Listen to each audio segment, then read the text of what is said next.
I live in a city that glitters at night, in a condo with floor-to-ceiling windows that overlook the endless river of headlights. I'm the owner of a small but beloved bakery called The Rolling Pin, where the scent of cardamom and melting chocolate is my daily perfume. My life, from the outside, looked like a perfectly crafted macaron, delicate, sweet, and aesthetically pleasing. But inside, it was hollow, and about to crumble spectacularly. This is the story of how my husband tried to break me in the most humiliating way possible, and how I used my own skills to bake up a revenge he never saw coming. Before this story unfolds, I'd love to connect with you. Please let me know in the comments where you're watching from and what time it is in your corner of the world. It's amazing to see how far these stories can travel. Life with David was a performance. I knew it, and in a way, I had agreed to my role. He was the ambitious marketing director for a high-end fashion label, a man who curated his life like it was a magazine spread. I was the artisanal wife, the charming baker who gave him a touch of grounded authenticity. He loved telling people his wife owned a bakery. It sounded quaint, romantic, a perfect accessory to his polished, corporate existence. He conveniently left out the parts where I was up at 4 a.m., covered in flour, wrestling with a 50-pound bag of sugar, or stressing over payroll for my 3 employees. To him, my bakery was a prop, and my role was to be sweet, supportive, and appropriately impressed by his world. Our condo was his masterpiece. It was a minimalist shrine of chrome, glass, and muted grays. My touch was relegated to a small corner of the kitchen where my cookbooks and a few well-loved copper pots were allowed to exist. David called my corner charming chaos. Everything else was his domain. He chose the furniture, the art, even the brand of soap in the guest bathroom. He said he had an eye for a cohesive aesthetic, which was his way of saying my taste wasn't good enough. In the beginning, I thought it was romantic, that he was building a perfect world for us. I was 24 when we got married, fresh out of culinary school and full of dreams. David was 28, already climbing the corporate ladder, and he seemed so sure of everything. He promised to support my dream of opening a bakery, and he did, with a loan from his father that he never let me forget. Remember, Phonia, he'd say during any argument about money, we took a big risk on your little hobby. My little hobby was now a thriving business. The Rolling Pin had a loyal following, glowing reviews in local food blogs, and we were even a finalist for the city's Best New Bakery Award. I was proud of it, of the community I had built.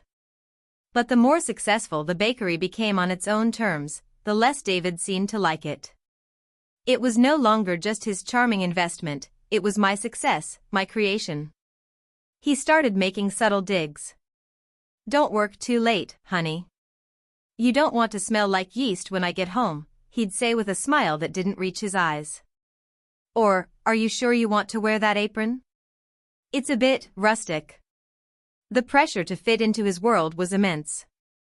His friends were a collection of people who seemed to be cut from the same expensive cloth, finance guys with watches worth more than my car, women who ran lifestyle blogs that were really just advertisements for their wealthy husbands' lives, and heirs to fortunes they'd done nothing to earn.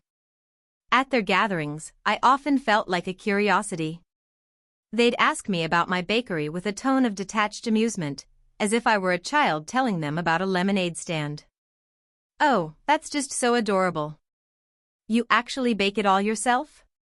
Jessica, Veronica's replacement in this new reality, was the queen bee of this circle. A self-proclaimed lifestyle brand, she documented her every brunch, vacation, and designer purchase for her thousands of followers.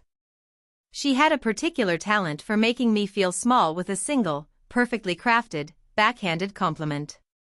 "Phonia, I just love that you're not afraid to be comfortable," she'd say, eyeing my simple dress at a cocktail party where everyone else was in designer labels. David never defended me. He would just laugh and squeeze my shoulder, as if to say, "Isn't she cute?" He wanted me to be part of his world, but only as a silent, smiling accessory. He wanted the idea of me, not the reality of me. The real me was the woman who found joy in perfecting a croissant, who loved the comfortable silence of the early morning, who preferred a worn-out hoodie to a cashmere sweater. The woman David wanted me to be was someone who could discuss the stock market, who knew which fork to use, and who laughed at all the right jokes, no matter how empty they were. The dinner was David's idea. It was to celebrate his promotion to senior marketing director. It wasn't a small, intimate affair. No, it had to be at AITA, the city's most pretentious and expensive restaurant, a place where a single appetizer cost more than a week's worth of groceries. And he invited his inner circle, 10 of his closest friends, including Jessica and her smug husband. I knew, deep down, that this wasn't a celebration. It was a coronation. David's coronation as a man of status, and I was expected to be the flawless, adoring queen. The week leading up to it was tense. He critiqued everything I considered wearing. Too plain, too artsy, too bakery. He finally settled on a deep blue silk dress I'd worn once to a wedding, but insisted I get my hair and makeup professionally done. We need to look the part, Fonia. It's all about brand synergy, he said, as if our marriage was a marketing campaign. The night before the dinner, I was boxing up a large custom cake order at my bakery. My hands, dusted with powdered sugar, were steady as I placed the final decorations. This was my world, where things made sense. Where effort and passion yielded tangible, beautiful results. I felt a sense of dread about the next evening. It felt like I was being led into a gilded cage, and the door was about to be slammed shut. I looked at my reflection in the bakery window, a ghost of a woman in a flour-dusted apron. I didn't recognize the person David wanted me to be, and I was terrified I was losing the person I actually was. That night, I barely slept, feeling the weight of the silk dress hanging in our closet, a silent promise of the performance to come. The air in AITA was thick with the scent of money and perfume. It was a cavernous space of dark wood, gold accents, and hushed whispers. The clinking of glasses sounded like delicate chimes, and the waiters moved with the silent, predatory grace of panthers. David was in his element, gliding through the restaurant, shaking hands, his voice a smooth baritone of practiced confidence. I trailed behind him, my heels sinking slightly into the plush carpet, feeling like a child in borrowed clothes. The blue silk dress felt less like a beautiful garment and more like a costume I hadn't had time to rehearse in. Our table was a long, imposing slab of polished mahogany in a private alcove. His friends were already there, a glittering assembly of perfectly coiffed hair and expensive jewelry. Jessica was holding court at one end, her laughter sharp and loud, drawing everyone's attention. She was wearing a stark white dress that probably cost more than my bakery's monthly rent. When she saw me, her smile widened, but it didn't reach her cold, assessing eyes. "Fonia. You made it," she exclaimed, as if my arrival was a delightful surprise. "David, darling, your wife looks lovely." So classic. It was a verbal pat on the head, and everyone around the table seemed to understand the code. David beamed, placing a possessive hand on the small of my back. "She cleans up well, doesn't she?" he said to the table, and they all chuckled. I forced a smile, my cheeks burning. The conversation flowed around me, a torrent of names I didn't know and places I'd never been. They talked about their summer plans in the Hamptons, the trouble with their au pairs, the latest IPOs, and the scandalous affair between two people I'd never met. I tried to join in once, mentioning a new local play I'd seen and enjoyed, but the conversation simply paused for a beat, giving me blank stares, before seamlessly flowing back to the topic of yacht maintenance. It was a clear, unspoken message: my world was not relevant here. I retreated into silence, focusing on the complex architecture of my bread roll. David, sitting beside me, made no effort to include me. He was too busy performing, telling exaggerated stories about his latest marketing coup, his voice booming with self-importance. I watched him, and a profound sense of alienation washed over me. This man, my husband, felt like a stranger. The man I married was once goofy, the one who'd tried to help me knead dough and ended up covering our tiny apartment kitchen in flour. Where had he gone? He'd been replaced by this smooth, polished imposter who called his wife's work quaint. The food came in a procession of tiny, artful plates. Each dish was explained in reverent tones by the waiter, a young man named Ben with kind eyes who seemed to be the only genuine person in the room. I noticed he gave me a small, sympathetic smile each time he cleared a plate I had barely touched. As the wine flowed, David and his friends grew louder, their arrogance amplified by the alcohol. The topic turned to a recent business deal one of them had closed. It was a bloodbath, the man, a hedge fund manager named Todd, bragged. We completely wiped out the competition. They never saw it coming. David, eager to impress, chimed in. That's the only way to do it. You have to be ruthless. No room for sentiment in this game. He then turned to me, a strange, cruel glint in his eye. Fonia wouldn't understand. Her business is all about feelings and sugar. It's not the real world. My stomach tightened. Jessica seized the opportunity. Oh, be nice, David, she purred, dripping with fake sympathy. It's sweet. But he's right, Fonia. It's a different league. My blog's ad revenue last month was more than your bakery probably makes in a year. I felt the blood drain from my face.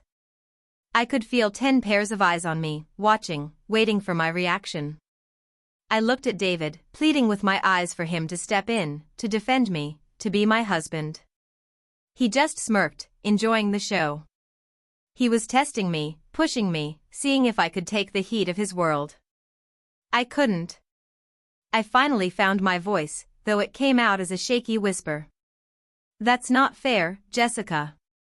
My business isn't about making the most money. It's about creating something real for people. Jessica let out a tinkling laugh. Oh, honey. That's what people who don't make money say. The table erupted in laughter. And then came the moment that would shatter everything. David, basking in the approval of his friends, looked directly at me. His face was flushed with wine and pride. He leaned in, his voice low enough for the whole table to hear but laced with a venom that felt like a physical blow. Don't be so sensitive, he hissed. Honestly, Fonia, sometimes your naivety is a disgrace. You have no idea how things work. Just sit there and look pretty. It's what you're good at. Disgrace. The word hung in the air, sucking all the oxygen out of the room. It echoed in the sudden silence. A disgrace. He hadn't just insulted my business, he had insulted my very being. He had dismissed my intelligence, my passion, my entire identity in front of these horrible, empty people. The smiling mask I had been wearing all night cracked and fell away. I felt a hot, prickling sensation behind my eyes, the sting of unshed tears. But beneath the hurt, a cold, hard knot of anger was forming in my gut. I stood up, my chair scraping harshly against the floor. The table fell silent. Every eye was on me. David's smug expression faltered, replaced by a flicker of annoyance. Fonia, sit down. Don't make a scene. I looked at him, truly looked at him, for the first time in a long time. I didn't see my husband. I saw a weak, insecure man who had to belittle his wife to feel powerful. No, I said, my voice surprisingly steady. I'm done. Without another word, I turned and walked away. I didn't run. I walked with my head held high, past the tables of curious diners, past the bar, and out of the heavy oak doors into the cool night air. The city lights blurred through my tears. I kept walking, putting as much distance as possible between me and that table, between me and that life. It wasn't until I was a block away that my phone buzzed. It was a notification from our joint credit card account. Aria Restaurant, $4,128.57. My heart stopped. He hadn't paid. He had gotten up, told his friends he was going to the restroom to deal with his hysterical wife, and left. He had stuck me with the bill. The humiliation was a fresh wave, so powerful it nearly knocked me off my feet. It wasn't about the money. It was the final, brutal act of contempt. He hadn't just called me a disgrace, he had treated me like one. He left me to clean up his mess, a problem to be settled with a credit card and forgotten. Standing on that cold, lonely street corner, the cold knot of anger in my stomach began to burn. It was no longer just anger. It was fuel. The walk home was a blur. The city's symphony of sirens, horns, and distant music faded into a dull roar in my ears. The only sound I could truly hear was that one word, replaying on a loop, disgrace. Each repetition was a fresh stab, twisting the knife David had so casually lodged in my heart. The cool night air did little to quell the fire in my cheeks. I felt exposed, stripped bare in front of a jury of his smirking peers. The weight of the $4,000 charge on our card felt less like a financial burden and more like a physical shackle. It was the price of my humiliation, a bill for services rendered in my own destruction. When I finally reached our condo, the silence was deafening. The expansive, minimalist space felt cold and unwelcoming, an art gallery with no soul. David wasn't there. A small, cowardly part of me was relieved, but the larger part, the part that was now simmering with a righteous fury, was disappointed. I wanted a confrontation. I wanted to scream. I wanted to take one of the ridiculously expensive, sterile white vases he adored and smash it against the wall. Instead, I stood motionless in the foyer, the clicking of the grandfather clock in the hall counting down the seconds of my shattered marriage.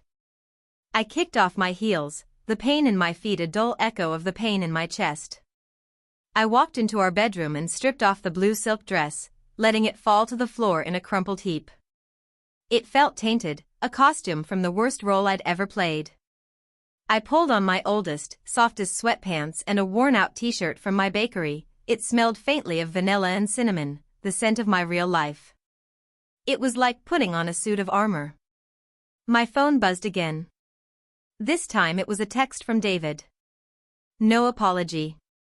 No concern. Just 5 cold words, we will discuss this tomorrow. Not I'm sorry. Not are you okay? Not even where are you? Just a corporate-style summons. He was scheduling my feelings for a more convenient time, like a budget meeting. The sheer arrogance of it was breathtaking.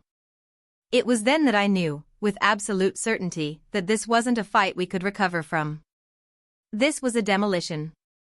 I couldn't stay in that apartment, in his perfectly curated cage.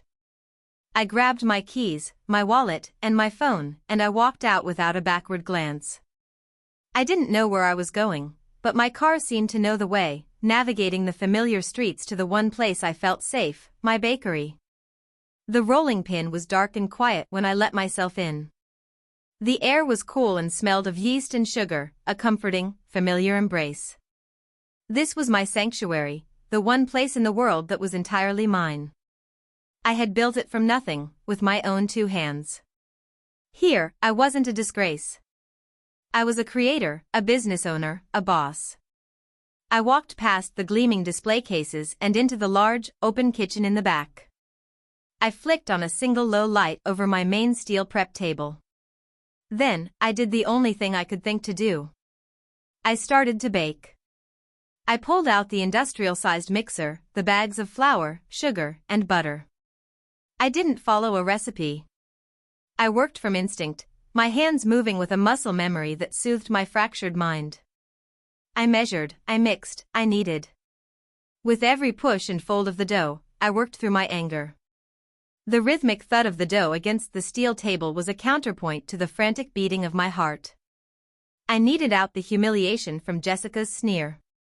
I punched down the dough, imagining David's smug face.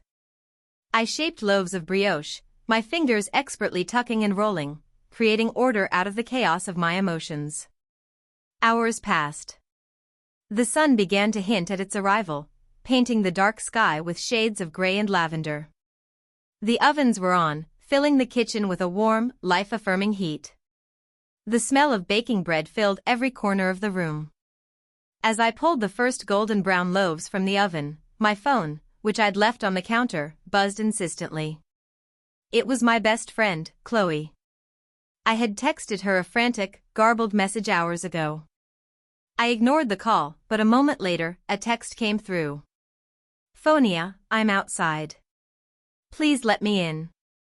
I unlocked the front door and Chloe rushed in, her face etched with worry. She took one look at me, my tear-stained face, my flour-dusted clothes, the frantic energy of the kitchen, and wrapped me in a hug.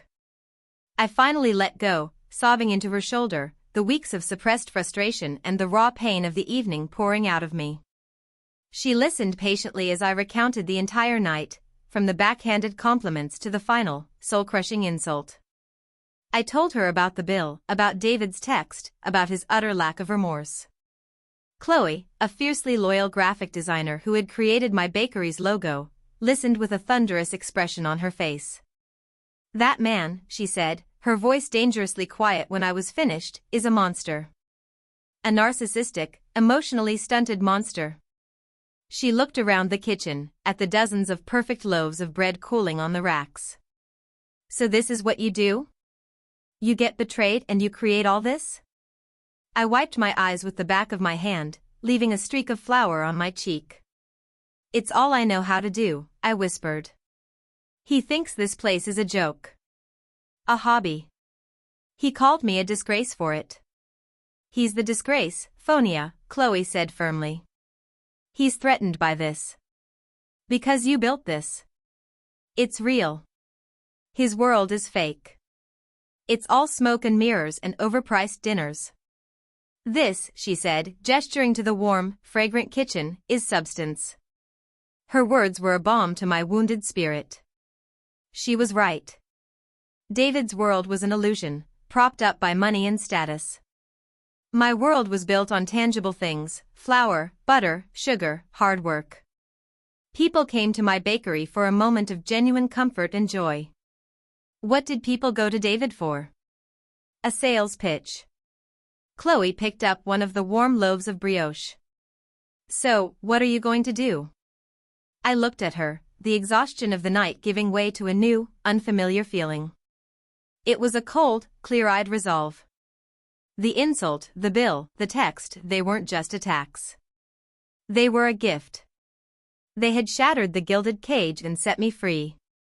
The echo of the word disgrace was still there, but its meaning had changed. It was no longer a brand on my soul. It was a declaration of war. I don't know yet, I said, my voice stronger now. But I know one thing. He thinks my world is small and insignificant. He's about to find out how wrong he is. I'm done being his charming accessory. I'm going to take everything he tried to mock and I'm going to build an empire with it. I didn't go back to the condo. I couldn't. The thought of sleeping in that cold, gray bedroom next to David made my skin crawl. Chloe let me crash on her couch, a cozy, lived-in space filled with art books, half-finished canvases, and the scent of turpentine. It was a world away from the sterile environment I had called home, and for the first time in a long time, I felt like I could breathe. I spent the next day in a fog, running my bakery on autopilot, the kind words of my regular customers a stark contrast to the cruelty of the previous night. David, true to his word, tried to discuss it. He called. I ignored him. He texted, his messages evolving from annoyed to demanding. Phonia, this is childish. Call me. Then, are you seriously giving me the silent treatment over a joke? And finally, your half of the dinner bill is $2,064. You can transfer it to me whenever you're ready to be an adult. That last text was the final nail in the coffin of the woman I used to be, the one who would have apologized, who would have smoothed things over to keep the peace. Reading it, I felt nothing but a cold, clarifying rage. He wasn't just unapologetic, he was billing me for my own public execution.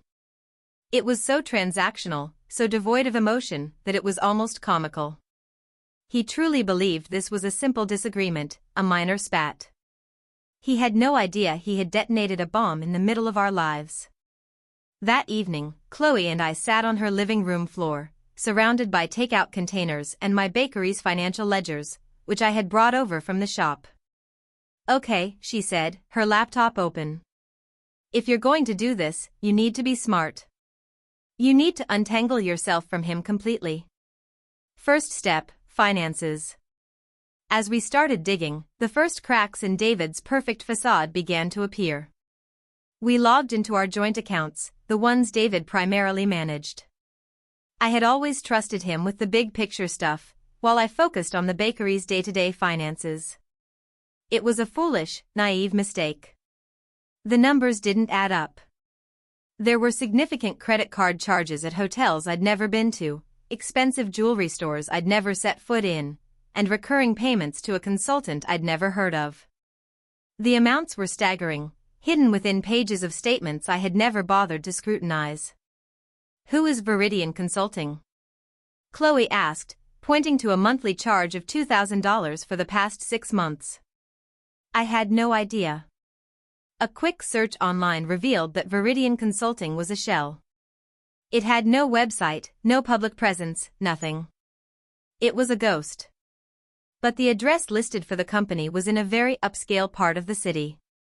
"And look at this," I said, my voice trembling slightly as I pointed to a charge from a boutique called Seraphine for over $5,000. "I've never shopped there. That's Jessica's favorite store." The pieces started to click into place, each one more sickening than the last. The late nights he claimed were work dinners. The mysterious business trips he said I'd be bored on. The way he always angled his phone away from me. It wasn't just about money. He wasn't just careless, he was deceitful. He was funding a second life, and I was subsidizing it. The loan his father gave us for the bakery? We had paid it back years ago. But he still held it over my head, a convenient tool of control. A few days later, a strange thing happened. A young man came into the bakery. He looked familiar, and it took me a moment to place him. It was Ben, the waiter from AITA, the one with the kind eyes. He looked nervous, shifting his weight from foot to foot as he ordered a coffee. When I handed it to him, he slipped a folded piece of paper across the counter. "I'm sorry about what happened the other night," he mumbled, avoiding my gaze. "That was awful." My manager felt so bad, he comped half the bill. The total was only around $2,000. He gestured to the note. "That's a copy of the actual, final receipt. Your husband, he made me charge the full, original amount to your card before the discount was applied. And he took the refund in cash. I thought you should know." He gave me a final, sympathetic look before hurrying out of the shop. I unfolded the paper. There it was, in black and white. The original bill, over $4,000. And below it, the manager's 50% discount, bringing the total to just over $2,000. And then, the credit card slip showing the full charge. He hadn't just stuck me with the bill. He had actively scammed me, pocketing over $2,000 in cash while simultaneously billing me for it via text. It was so petty, so gratuitously cruel, that I almost laughed. This wasn't the action of a powerful, successful man. It was the move of a common thief. This was the evidence I needed. It was no longer just about my hurt feelings. This was about fraud. This was about a calculated, long-term deception. The cracks in the foundation of our marriage had split wide open, revealing a rotten, hollow core. That night, I called my brother. I didn't have one in real life, but in this story, a lawyer brother named Leo became my confidant. I explained everything to him, my voice cold and methodical as I laid out the financial discrepancies, the shell company, and the fraud from the restaurant. Leo, ever the calm and logical one, listened without interruption. When I finished, there was a long pause on the other end of the line. "Phonia," he said, his voice tight with controlled anger, "this is more than just grounds for divorce. This is criminal. He's been embezzling from your shared assets. We can destroy him." "No," I said, a plan beginning to form in my mind, as clear and precise as a recipe. "I don't want to destroy him in a courtroom. That's his world, his game. I want to beat him in mine. He thinks my world is about feelings and sugar. He thinks I'm a naive little baker. He thinks I'm a disgrace." I looked around Chloe's apartment, my gaze landing on a cookbook I had brought from my bakery. The title seemed to jump out at me. The art of patisserie, precision, patience, and presentation. I'm going to need your help, Leo, I continued. I need you to find out everything you can about Viridian Consulting and who owns it. I need you to draw up divorce papers, but don't file them yet. And I need you to find out if David's company has a morality clause in their senior executive contracts. A slow smile spread across my face. David thought he was a master of branding and marketing. He was about to get a lesson in all three. My revenge wouldn't be a screaming match or a messy legal battle fought in public. It would be precise. It would require patience. And the presentation, well, the presentation would be exquisite. The next 2 weeks were a masterclass in compartmentalization. To the outside world, and to my wonderful, oblivious customers, I was the same Phonia. I was the smiling baker who recommended the Morning Glory muffins and remembered that Mrs. Gable liked her latte extra hot. I perfected a new line of lavender honey eclairs and developed a gluten-free chocolate cake that was so decadent, no one could tell the difference. My bakery became my fortress of solitude, a place where I could channel all my nervous energy and anxiety into productive, beautiful creation. But beneath the surface, behind the sugary smiles and the warm scent of baking bread, I was a woman meticulously crafting a recipe for ruin. My evenings were spent huddled with Chloe and on the phone with my brother, Leo. We were a small, efficient team of strategists. Chloe, with her graphic design skills, was my visual architect. Leo was my legal powerhouse, digging into the dark corners of David's life with a quiet, relentless efficiency. Leo's findings were even worse than I had imagined. Viridian Consulting, the shell company receiving $2,000 a month, was registered to one person, Jessica. Our queen bee friend. It was a fake consulting gig, a blatant way for David to funnel money from our joint account directly into her pocket. For what? An allowance? A retainer? The expensive gifts, the hotel stays, it was all part of a long-running affair, funded by our shared finances. He wasn't just cheating on me, he was making me pay for it. The betrayal was so profound, so layered, it felt like I was discovering a new circle of hell every day. But Leo's best discovery was the morality clause. David's employer, the ultra-luxury fashion brand Armitage, had a very strict clause in its senior executive contracts. Any public conduct that brought disrepute, contempt, or scandal upon the brand was grounds for immediate termination. Armitage built its entire identity on an image of timeless elegance and integrity. A senior director embroiled in a messy, public scandal involving financial infidelity and fraud would be a brand's worst nightmare. This clause was the key ingredient. It was the baking soda that would make my revenge rise. My plan began to take shape, and it had 3 main components: financial separation, public revelation, and professional annihilation. First, the finances. With Leo's guidance, I began the painstaking process of disentangling myself. I opened a new bank account in my own name. I meticulously documented every fraudulent charge David had made, from Jessica's shopping sprees to the cash he pocketed from the Aria dinner. I compiled bank statements, credit card bills, and receipts into a neat, undeniable dossier of his deceit. Leo drew up divorce papers that cited financial fraud and adultery, calculating exactly how much he had stolen from me over the years. The number was well into 6 figures. We were preparing for a surgical strike, not a messy battle. Second, the public revelation. This was where Chloe's expertise came in. David's world revolved around image and perception. His friends, his colleagues, his entire social circle, they were his audience.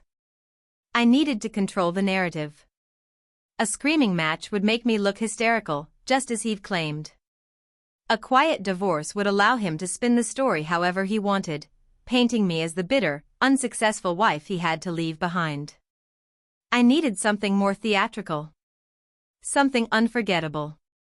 And I knew the perfect stage: Armitage's annual fall gala.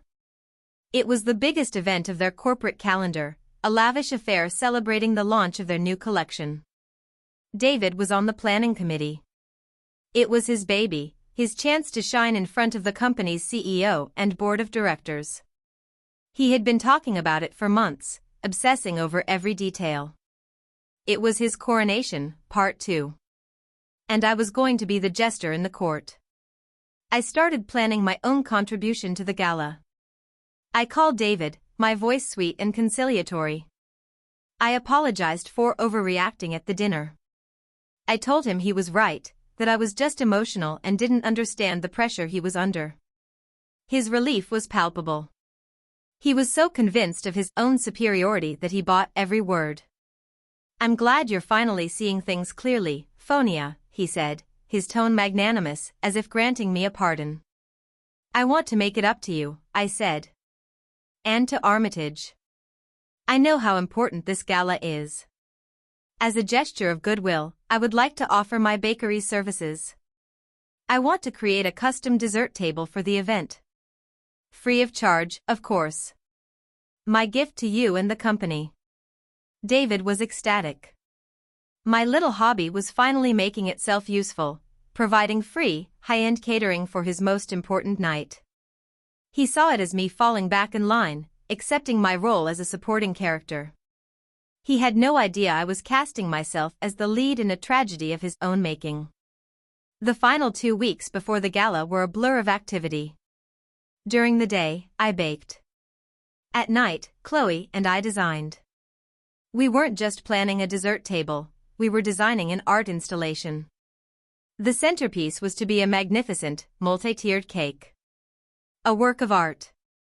But the real surprise was in the smaller details. We designed beautiful, custom-printed menu cards for each dessert. We created elegant little takeaway boxes for the guests, each with a custom label. Every single element was designed with the same sophisticated, minimalist aesthetic as the Armitage brand itself. It was my audition to David's world, and I was determined to show them I could speak their language better than they could. Chloe and I were a whirlwind of creativity, fueled by coffee and the sweet, intoxicating promise of vengeance. The recipe was almost complete. All the ingredients were measured, the oven was preheating, and I was about to serve David a dessert he would never forget. The night of the Armitage Fall Gala arrived with a crisp, electric energy. I hadn't seen David in person since the dinner at AITA. He had moved into the guest room of our condo, and we communicated through terse texts about gala logistics. He was too consumed with his own self-importance to notice the quiet revolution brewing in his own home. He thought he was managing an event. I knew I was orchestrating a downfall. I arrived at the venue, a sprawling, opulent museum ballroom, with my team and the dessert installation. It was breathtaking. A 16-foot table was draped in black linen, upon which we arranged a symphony of sweets. There were miniature opera cakes, passion-fruit tarts with gold leaf, macarons in shades of charcoal and ivory, and delicate towers of croquembouche. At the center stood the cake, a 5-tiered architectural marvel in stark white, adorned with cascading, hand-pulled sugar sculptures that looked like frozen flames. It was elegant, sophisticated, and it screamed Armitage. David saw it and was floored. "Fonia, this is incredible," he stammered, looking from the cake to me. "I had no idea you could do something like this." His compliment was, as always, backhanded. "I had no idea you were this capable." "I wanted it to be perfect for you," I said, my smile as sweet and fragile as spun sugar. The guests began to arrive, a sea of black ties and designer gowns. The air buzzed with champagne-fueled chatter. David was in his element, preening and networking, occasionally gesturing toward my dessert table, taking credit for its magnificence. "My wife's little project," I heard him say to one of the board members. "She has a charming little bakery." I let him have his moment. The performance had to be flawless. I stood by my table, playing the part of the proud, supportive wife, explaining the different desserts to the guests who drifted over. Jessica was there, draped in diamonds and clinging to David's arm whenever she had the chance. She gave my dessert table a cursory glance, her lips pursed in a dismissive smirk. "How domestic," she said, before turning her back. I just smiled. Her time was coming. The main presentation of the night was scheduled for 9 p.m. The CEO of Armitage, a formidable older man named Mr. Abernathy, was set to give a speech, after which David would be brought on stage to be publicly lauded for his work on the new campaign and the gala itself. That was my cue. At 8:45 p.m., I gave my team a nod. They began placing the final touches on the display, the small, elegantly designed takeaway boxes for the guests. They worked quickly and efficiently, arranging them in perfect pyramids at either end of the table. At 9 p.m., the lights dimmed. Mr. Abernathy took the stage. He spoke about brand integrity, about luxury being synonymous with trust, about the impeccable image Armitage had cultivated for over a century. I could see David standing in the wings, puffing out his chest, ready for his moment of glory. As Mr. Abernathy began his glowing introduction for David, I made my move. I walked calmly to the front of the assembled crowd, holding a single, elegant takeaway box in my hand. I found a spot near the front, right in Mr. Abernathy's line of sight. A man whose vision and dedication represent the future of Armitage, Abernathy was saying. Please join me in welcoming our Senior Marketing Director, David. The room erupted in applause. David walked onto the stage, his face split in a wide, triumphant grin. He shook Mr. Abernathy's hand and turned to the microphone. But before he could speak, I took a step forward. Mr. Abernathy, I said, my voice clear and steady, amplified by the perfect acoustics of the ballroom. Before David accepts this honor, I believe there's one more piece of his brand synergy you should all be aware of. A hush fell over the room. David's smile froze, his face paling as he saw me. All eyes turned to me, the baker in the simple black dress. My name is Phonia, I continued, my voice never wavering. I'm David's wife. The owner of the charming little bakery that provided these desserts tonight. David is a master of marketing. He markets a life of success and integrity. But like any good marketing campaign, it's an illusion. I held up the small box. David is so dedicated to the Armitage brand that he practices its principles in his own life. For instance, outsourcing. For the past year, he has been outsourcing his marital duties to his colleague, Jessica. I turned my head slightly and locked eyes with a horrified Jessica in the crowd. And he's a stickler for budgets. He financed this affair by systematically embezzling funds from our shared accounts, disguised as payments to a shell corporation owned by Jessica herself. He calls it Viridian Consulting. Gasps rippled through the audience. David stood on the stage, paralyzed, his face a mask of pure panic.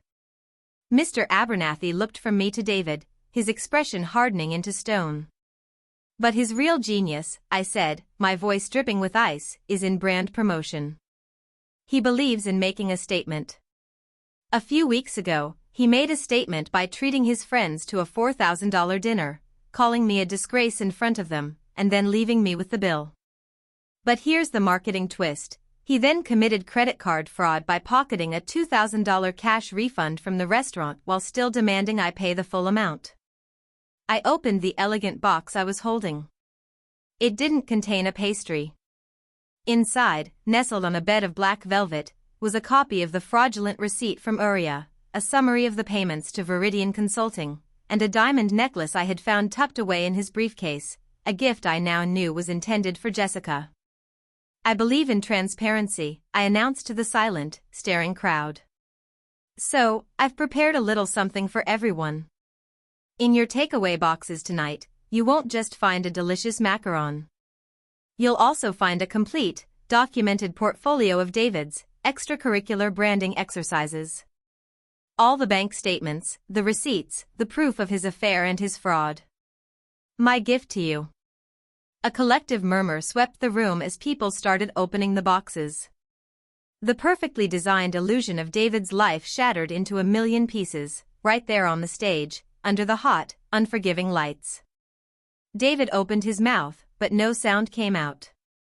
He looked at Mr. Abernathy, whose face was a thundercloud of fury. He looked at Jessica, who was already trying to slink away through the crowd. And then he looked at me. For the first time, he saw me not as his quaint wife, but as the architect of his complete and utter ruin. I gave him one last, small smile. "Enjoy your dessert," I said. Then I turned and walked out of the ballroom, leaving the beautiful, chaotic, and explosive aftermath of my creation behind me. I didn't need to see what happened next. I could already taste the sweetness of my victory. I didn't go back to Chloe's that night. I didn't need to hide anymore. I drove to the condo, the one that had felt like David's museum, and for the first time, it felt like it could be mine. The silence that greeted me wasn't lonely, it was peaceful. I walked through the rooms, no longer seeing his sterile aesthetic, but a blank canvas. I slept in the middle of my bed, a deep, dreamless sleep that was more restful than any I'd had in years. The fallout was immediate and spectacular. My phone started buzzing before dawn. It was Chloe, reading me gleeful excerpts from the city's top gossip blog, which had already picked up the story from a gala guest. Armitage exec flamed out in dessert disaster, the headline read. The story was everywhere. The combination of high society, fraud, and a dramatic public takedown was irresistible. David's carefully curated brand was incinerated overnight. He was fired, of course. Mr. Abernathy called an emergency board meeting the next morning. By 10 a.m., David's photo and bio were scrubbed from the Armitage website. The morality clause was his public guillotine. Jessica, the lifestyle influencer, found her life imploding as well. Her comment sections were flooded with furious messages. Brands that had sponsored her dropped her within hours. Her career, built on a foundation of fake authenticity, crumbled when exposed to a single dose of hard truth. David finally came back to the condo late the next day to collect his things. He didn't look like the confident, arrogant man who had stood on that stage. He looked small, defeated, and hollowed out. He didn't yell or scream. There was no fight left in him. "Why, Phonia?" he asked, his voice a hoarse whisper as he threw expensive suits into a suitcase. "Why couldn't you just leave? Why did you have to do all this?" I looked at him, feeling not anger, not even pity, but a kind of detached clarity. "You ask me that after everything you did?" I replied, my voice even. "You didn't just cheat on me, David. You tried to erase me. You belittled my work, stole my money, and humiliated me for your own amusement. You called me a disgrace in front of your world, so I decided to show your world exactly what a disgrace looks like." He zipped up his suitcase, the sound unnaturally loud in the quiet room.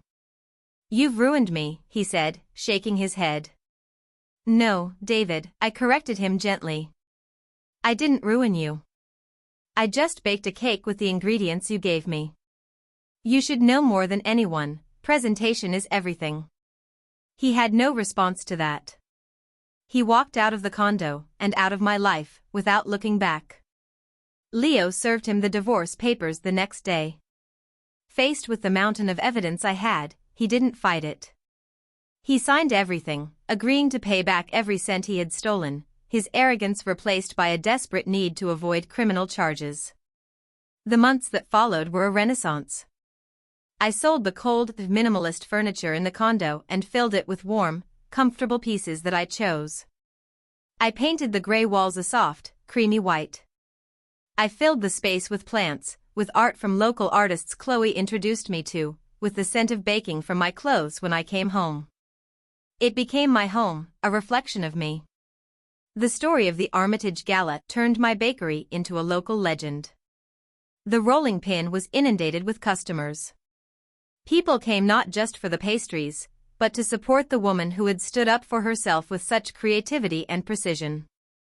I had to hire 4 new employees and expand into the storefront next door. News channels and magazines wanted to interview me. I was no longer the charming wife, I was a savvy business owner, a symbol of quiet strength. I even received a call from a boutique hotel chain, offering me a contract to design and supply the dessert menus for all their locations. My little hobby was becoming an empire. One afternoon, a few months later, Ben, the young waiter from AITA, came into the bakery. He had quit his job and was now pursuing his music full-time. He came to thank me, saying that what I did had inspired him to stop putting up with disrespect in his own life. We sat and had coffee, and for the first time, I felt the spark of a connection that wasn't based on a power dynamic or a performance. It was just two people, sharing a genuine moment of conversation. It was simple, and it was real. My life was my own now, built not on a foundation of lies and expectations, but on flour, sugar, hard work, and self-respect.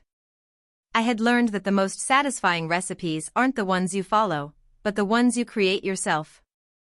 David had tried to put me in a gilded cage, but he had underestimated one crucial thing: a baker knows exactly how to turn up the heat, and I had learned how to bake my own damn key. The taste of freedom, I discovered, was sweeter than any dessert I could ever create.